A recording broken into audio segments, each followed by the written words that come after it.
Oh, I'm looking forward to this conversation. I love my friend, Dr. Christy Hall. She's so knowledgeable. Dr. Christy Hall is a board-certified holistic and functional epigenetic nutritionist. She's based just down the road from us here in Loveland, Colorado. She's the founder of Living Well Nutrition, and that is the Center for Epigenetic Counseling. She blends deep academic training with real-life experience to guide clients toward lasting health from the cellular level up. Dr. Christy Hall, welcome. Hi there, Tammy. Good to see you. Good to see you. You look beautiful today. I love your blouse. Thank you. Okay, I want to just go back to what you were talking a little bit earlier, talking about that universal vaccine. Yeah. See, and I put this out on social media. They just figured out a way to put the COVID vaccine on your dental floss. Yes, I've covered that. You did, yeah. Yeah. Unbelievable. So, we're going to have to be so careful and be searching out those products where, from companies that we can trust, companies that show up for Naturally Inspired, where you can get good natural toothpaste and natural dental care that isn't going to be contaminated with these vaccines. Like, I don't want mRNA vaccines in me. I know. Before we get to the bulk of our interview today, I wanted to ask your opinion on this. Like in general, we're talking a lot about AI right now. We're talking a lot about the revolution, right? Biological revolution that these crazy AI people are pushing. And you've studied genetics. This is your area. How do you feel and what do you think of this gene manipulation? I'm just so against it. I am so against it. And I did hear that in China, they're putting human brain cells into the computer chips, and it allows the computer chips to learn that much faster. That's that transhumanism. I don't like it. I think it's wrong. It reminds me of the Tower of Babel. We're moving in the wrong direction, and we're moving there so rapidly. And I'm not saying that AI is all bad, but things can be used in the wrong way and they can be used for evil. And I certainly think that is evil. I think there are great ways that we can use AI, but I think we need to be using a lot of wisdom and discernment right now. And that's not what's happening. I agree. That's exactly it. Let's get into how you help people. So tell me, how are you helping people over there in Loveland, Colorado? Well, I want to tie this into the AI because this is, it just fits. This happened recently.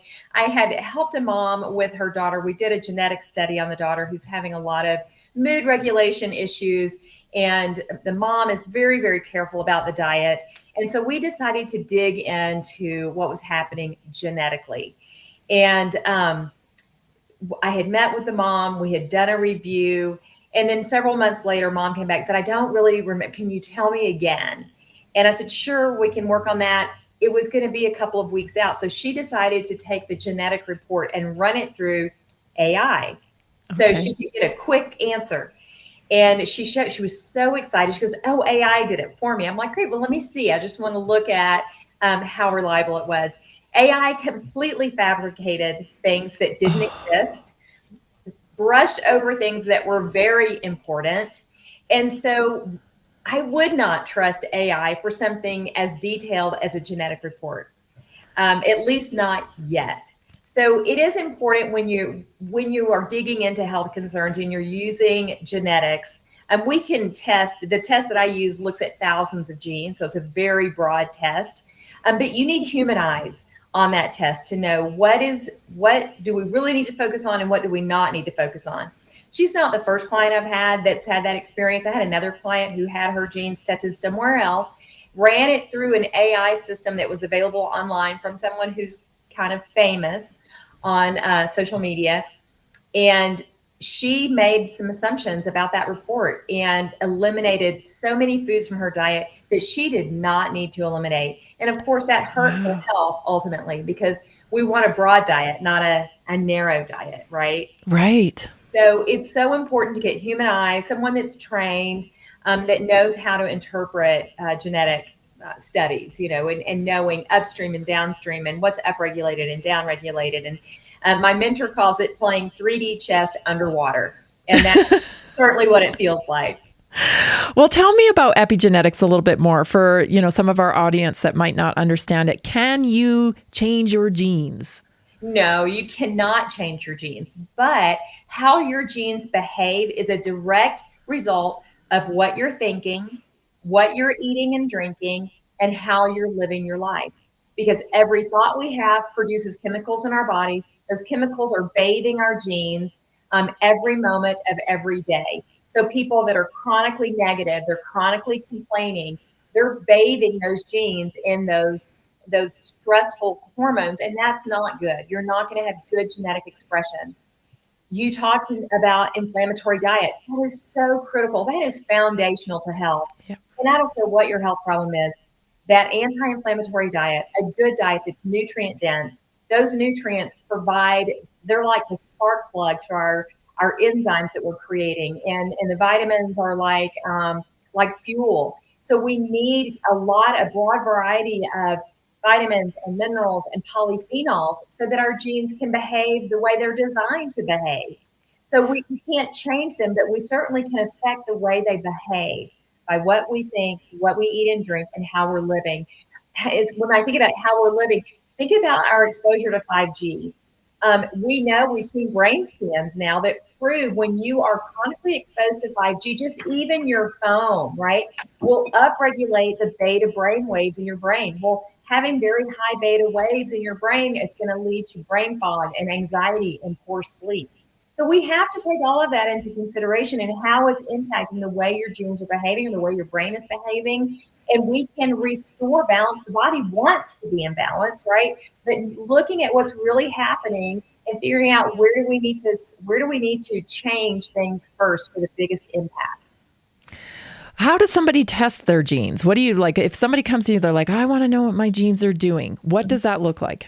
So it's a saliva test, and I just have the kit shipped directly to your house. You spit in a little tube, and then you add a little preservative to it. You shake it, and you put it right back in the same box, and it goes back off to the lab. The company that I use is a company that has so much integrity. The man that founded it doesn't sell your data like another large company did. 23andMe sold the data. This man has so much integrity that will never happen. In fact, your name is never associated with your DNA at the lab. So it's assigned a QR code or a barcode rather, and that DNA report will then go back to his clinic.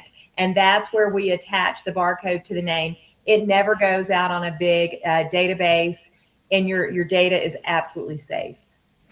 I love that because that freaks people out, right? I mean, this isn't one of the, we were just talking about the people that are connected to the bio revolution, the biological revolution, and 23andMe was on that list. They are connected to advancing that. So I love that it's safe, and it means that anybody can do this anywhere in the world with you, right? Yeah, absolutely. And the benefit of it is, tell me the kinds of things that when you read someone's genes, what are you telling them when you get their results? What kinds of things? So, wow, there's so many things that we can see from there. Now, if there is a genetic vulnerability that I see on there that we don't have any way to affect, I'm not going to talk about it, right? I'm certainly not going to tell somebody, oh, you have an increased risk of, let's say, schizophrenia, right? Right. If there's not anything that we can do about that gene, because there's so many things that we can do. So we focus on the actionable items. And then we put them in a priority, right? So things that are causing inflammation, we're going to focus on the inflammation first and determining, okay, what do we need to do to reduce inflammation in your body, or even your that kind of low level inflammation that you may not see or feel. We want to make sure that we get that turned down first. And then we start looking at things like detoxification. What do your detox pathways look like? And then we look at methylation. A lot of people have heard about methylation and MTHFR. That was my introduction to all of this 13 years ago or 15 years ago. And then we look at other like neurotransmitter production. Do you have vulnerabilities in that chain, that cascade of enzymatic actions that help create good, healthy neurotransmitters? And if you have weakness way high up, we need to fix that, because you're not going to be able to create those healthy, feel good, happy neurotransmitters if you have weaknesses in that pathway. Oh, that's so good to know. You talked about low level inflammation. We were talking about edema right before you came on. That's obvious, right? I mean, people are struggling with that. That's obvious. You can tell, you can feel. But when you talk about low level inflammation, how can you detect that? Is there little tricks or hacks that we could know of that, might push us and help us understand that, hey, we do have inflammation and we should take care of it? Right. So you can certainly feel some inflammation, right? If you're stiff in the morning, some people will come in and just say, I just feel inflamed. But the best way to do it is to get a blood test and do an HSCRP. That's a high sensitivity CRP. Doctors they're happy to run that. If you go in and get a CBC and a metabolic panel, which I do recommend for people, and to do it in a fasting state, because it gives you information about your state of health, what's happening. And if we don't use that Western medicine lens, if we use the functional medicine lens, we can use that data and start highlighting and picking out nutrient deficiencies. And certainly that HSCRP will tell us if we're inflamed. And you want your result to be 1 or below. And lab normal, I think, goes up to 3.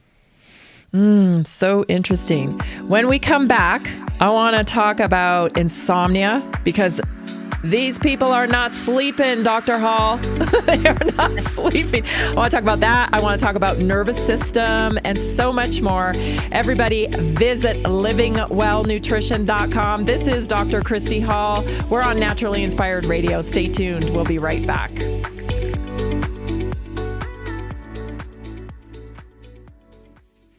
Did you know that a single collagen supplement could support your heart health, help protect against EMF exposure, and reduce inflammation all at the same time? Our preferred foundational collagen not only supports radiant skin and joint mobility, but also promotes heart health, reduces inflammation, strengthens hair and nails, provides added protection against the effects of EMF exposure, and so much more. Our favorite collagen is super absorbable and easy to take. Just 1 tablespoon in the morning and another in the evening for maximum benefits. Here's what our listeners have to say. This collagen is so easy to take, I've noticed a huge difference in my hair and nails after just a few weeks. Since I started using Tammy's preferred collagen, my joints feel more flexible and my skin looks smoother. Try it today at naturallyinspiredradio.com/collagen. When you purchase from Naturally Inspired, you get access to our group health coaching call and so much more. Go to naturallyinspiredradio.com/collagen. Did you know that medicinal mushrooms are excellent for pets? Take our preferred pet health products for joint health, skin health, antioxidant protection, sow health, anti-aging benefits, gut health, liver support, cholesterol regulation, blood pressure support, brain health, anxiety relief, respiratory health, endurance and strength, anti-fatigue, and much more. Available in easy-to-take treats, great tasting gravy, and our pet food blends. Since adding mushroom dog food to my dog's diet, I've noticed a huge improvement in his energy and coat health. He's like a puppy again, even at 10 years old. After starting my care on mushroom super sauce, her immune health and digestion have noticeably improved. She's more playful, and her fur has never looked shinier. Learn how to get free shipping and how to join our monthly mushroom call. Text Tammy with questions or to order at 720-303-8868. Visit naturallyinspiredradio.com/mushroom. That's naturallyinspiredradio.com/mushroom. Are you ready to stay informed and inspired 24/7? Tune in to Naturally Inspired Radio anytime, anywhere.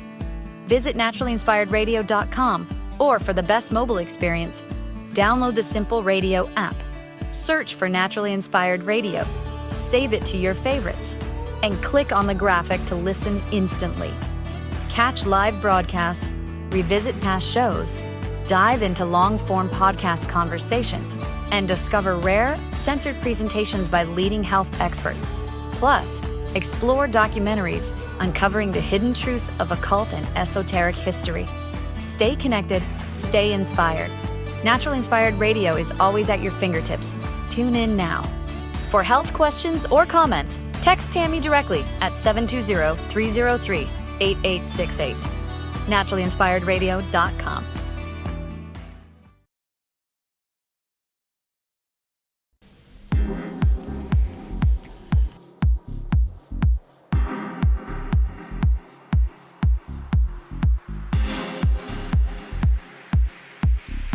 Dr. Christy Hall offers personalized services, including neural entrainment, functional nutrition counseling, epigenetic testing, and specialty labs. She works closely with her clients. Dr. Christy Hall, welcome back to Naturally Inspired Radio. Everybody, you want to visit livingwellnutrition.com, get connected, tell them that Naturally Inspired sent you, that you saw Dr. Hall here on the show to get yourself, fixed up. This is the way. This is the way. Get to root cause. Do not ignore the communication coming from your body. Let's talk about nervous system, because this is something I see in a lot of people, and they don't even recognize it's happening because it's kind of that slow, that slow build up, and it happens slowly, layer upon layer, and then the bottom falls out. We want to get you before the bottom falls out, right? So how can we tell if our nervous system is overtaxed, Dr. Hall? Oh gosh, oftentimes it starts in our teen years with stress, right? And we want to try to ignore the stress as parents. We're like, oh, you're fine, you're fine. That stress leads eventually to anxiety, and it's because of the hormone dysregulation, right? So we're just bathing ourselves and our bodies in those stress hormones, and when we do that continuously, it leads to anxiety. It leads to brain fog. It leads to insomnia. Later years, as we just live in this, because stress has become such a normal part of the American life, it actually leads to cognitive decline and poor memory. That is not where any of us want to end up. And so we have to take proactive steps now to protect our brain for the future. And that means reducing that chronic stress and getting a hold of what's happening in our nervous system. So it's this very connected thing, but we have control over stress. We have control over how we see our circumstances and how we respond to those. We just need to be proactive about it. And I know you really preach being proactive. We can proactively reset our nervous system, and we can do that with diet. We do it with neural entrainment. We do it by reducing our exposure to things like 5G. What's your favorite story of a client that you've helped with this type of issue? Nervous system just taxed, maybe they're in anxiety mode or not sleeping. What kind of results do they get? So one of my favorites is a very special person to me, and he works for the sheriff's department, and just a wonderful, wonderful man. So good at what he does, but he couldn't sleep, and he was on edge, and he was very irritable, and that just wasn't like him. And this has been going on for a long time. He really takes steps to exercise regularly and to eat right. He's not super strict on his diet, but he eats right most of the time, enjoys a pizza once a week or whatever. But he just was on edge and not sleeping. And his wife made him come in, and we tried some neural entrainment, and he didn't respond so great, not as great as most people do. So his wife said, no, you got to go back again. So we ran actually bioenergetic testing on him. And in that bioenergetic test, I found a genetic weakness. And that was so exciting for me. Yeah. I get really nerdied out on that. But that particular genetic weakness requires that you get two nutrients. You need them in much higher amounts than the average population. And so we gave him those two critical nutrients, and I checked back in with him. And, it's not an overnight thing, but I checked back in with them a couple of months later, and I said, how's it going? And he and his wife said that was it. That's what he needed to reset. He was sleeping, he was relaxing, he was able to unwind. Now, is there a difference between somebody who kind of has had anxiety their whole life, those kids that are really high strung that we all went to school with, or maybe we're one of them, and somebody who develops something like anxiety or what you just described later in life? Is there a difference between those two people genetically, or is it kind of circumstantial and environmental? I think there's a lot of nurturing, that how are you brought up? How are you trained? And then some of it is genetic, but we don't ever want to ignore that high strung person. We want to, especially if we're the parent, we want to be giving them skills that they can use to manage what's going on and help them to reframe certain things. when we see genetic weaknesses, a lot of times people skate through those first couple of decades. And then when they hit their 20s, maybe their late teens, that's when we really start to see those genetic weaknesses start to manifest. And that's because when we're young, when we're brand new, our metabolism just works so well. It's just like, just flawless. It's like having a brand new car. You just drove it off a lot. You don't have to worry about upkeep at that point, right? Other than a oil and filter change every so often. But if you're driving a 15-year-old car, well, you have a lot more maintenance to do, right?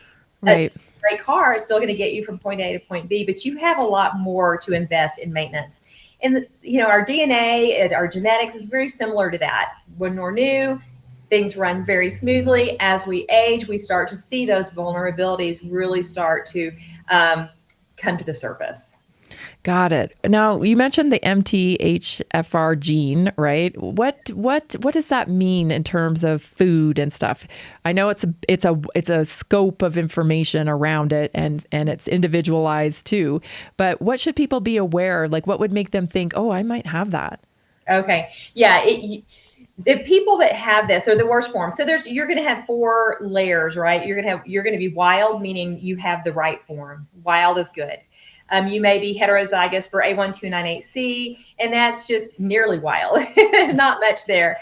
You may be compound heterozygous for the A1298C or the C677T, where that really gets just our attention. Or you could be homozygous for the C677T. That is the worst performance of that gene, and you're looking at 20 to 30% enzymatic activity, meaning your body really cannot attach a special molecule to the folate that's in your diet. So we think leafy greens or legumes that provide the folate. Your body just can't really complete that step of attaching this very special molecule.